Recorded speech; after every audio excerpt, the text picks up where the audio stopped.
Number 8. 1999 Ford Taurus SHO. At first glance, the 1999 Ford Taurus SHO looked like any ordinary sedan, blending into traffic with ease. But beneath its smooth, rounded body hid a 3.4-liter V8 developed in collaboration with Yamaha, pumping out 235 horsepower. It was the only Taurus SHO to ever get a V8, and with just 3,300 units produced, it's a rare find today. However, the engine had issues, particularly camshaft sprocket failures affecting about 1,200 units. Enthusiasts who addressed that flaw found themselves with a powerful, underrated sleeper sedan. As Ford refocused on other brands, the SHO quietly disappeared in 1999, leaving behind a unique performance legacy. Number 7. 1992 GMC Typhoon. The 1992 GMC Typhoon looked like a typical SUV, but its performance told a very different story. Under the hood sat a turbocharged 4.3-liter V6, producing 280 horsepower and 350 pound-feet of torque, numbers that let it sprint from 0 to 60 miles per hour in just 5.3 seconds. Only about 2,200 units were built, making it both rare and revolutionary. While SUVs of the time were built for utility, the Typhoon was built to shock, featuring all-wheel drive, a low aggressive stance, and a stealthy blacked-out look. Launching it was an art, and its short production run only added to its mystique. Number 6. 1995 Ford F-150 SVT Lightning. The 1995 Ford F-150 SVT Lightning didn't just break the mold, it burned it. At a time when trucks were known strictly for hauling and towing, the Lightning proved a pickup could hustle like a sports car. Only 2,280 units were made that year, each packing a beefed-up 351 cubic inch Windsor V8 good for 240 horsepower and 340 pound-feet of torque. That gave it a 0 to 60 time of around 7.6 seconds, which was seriously quick for the mid-90s. A 4-speed auto and auxiliary oil cooler meant it was built to last under pressure. It didn't grab headlines then, but it quietly laid the foundation for the modern performance truck scene. Today, it's a rare legend in Ford's SVT legacy. Number 5. 1990 Mercury Cougar XR7. Here's a name that almost no one talks about anymore. The 1990 Mercury Cougar XR7. Only 841 units of this version were made, and they offered a combination of power, handling, and comfort that most people didn't see coming. It was built to go up against the best performance sedans of its day, and with a supercharged V6 under the hood delivering 210 horsepower and 315 pound-feet of torque, it was no joke. What really set the XR7 apart was how well it handled. Thanks to its fully independent suspension and four-wheel disc brakes with anti-lock control, the car delivered a surprisingly sharp and controlled driving experience. And for those who like to stay engaged, it even offered a 5-speed manual transmission, something very few competitors could match in this class. One of the coolest features? Its automatic adjustable suspension. The system could sense heavy loads or hard cornering and adjust the suspension in real time to maintain smoothness and control. Essentially, the car adapted to the road before drivers even noticed the change. Despite all these smart features and performance chops, the XR7 flew completely under the radar. Most drivers saw it as just another mid-size luxury car.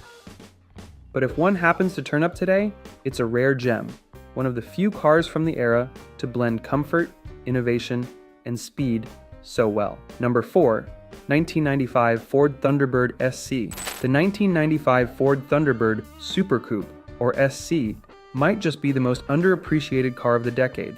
Only 574 units of the final year were ever made, making it incredibly rare. At first glance, it looked like a smooth, stylish cruiser, something you'd expect to see parked next to a Lincoln Town Car.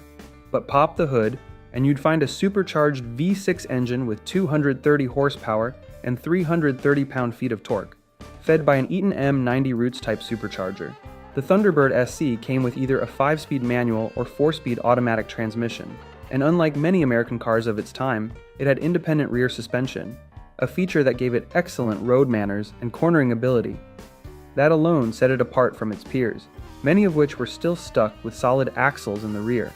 Design-wise, the interior was functional, but a bit bland. It didn't scream luxury, but it wasn't trying to. The SC was a performance car first, wrapped in a classy package. Due to internal challenges at Ford and high production costs, the SC quietly faded away.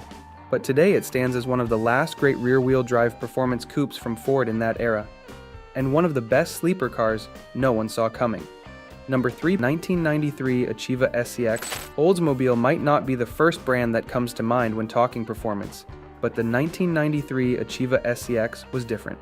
With just 500 units ever produced, it was a compact car with a serious attitude. Under the hood was a quad-4 SHO engine delivering 190 horsepower, and that was a lot for a car of its size back in the day.